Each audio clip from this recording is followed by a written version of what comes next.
I was asked by my leader to read Matthew 14, where Jesus walks on water. After I read the verse, a local Gazan man came up to read the same verse in Arabic. Instead of reading it, however, he sang the words of the gospel. It was one of the most deeply moving moments of the entire trip.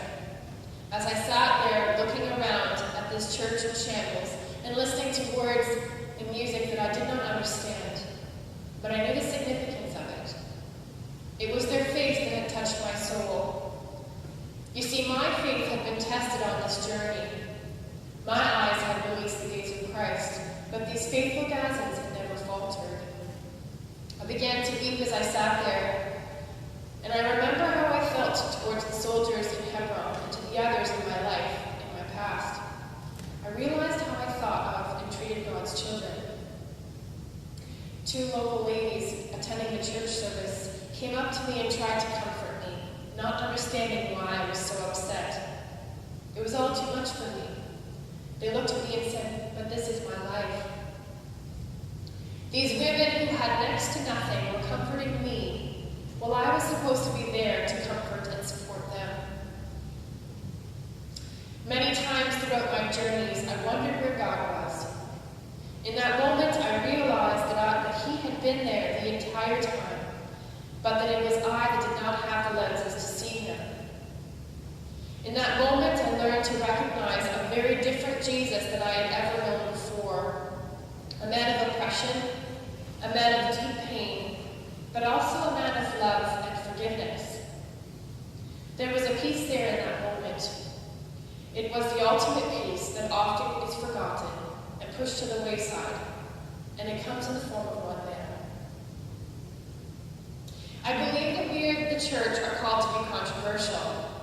Does that mean we are to choose one political side over another, or one person over another? No.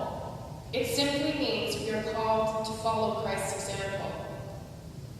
Jesus stood beside the underdog. He loved the socially banished, and the displaced and the exiled.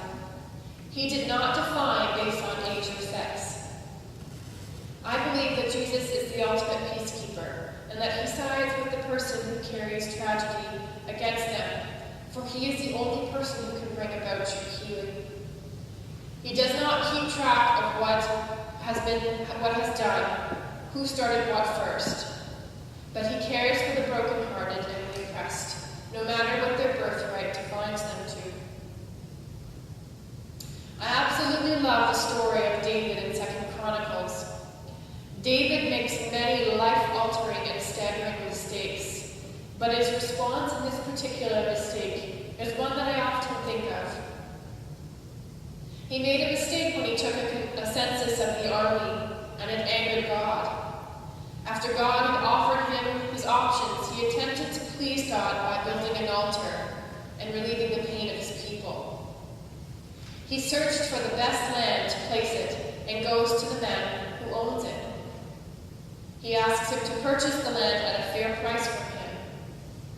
When the landowner realizes what King David wanted to do with the land, he offered it to him for free. David's response is incredible. He says, "I will never give to God that which costs me nothing."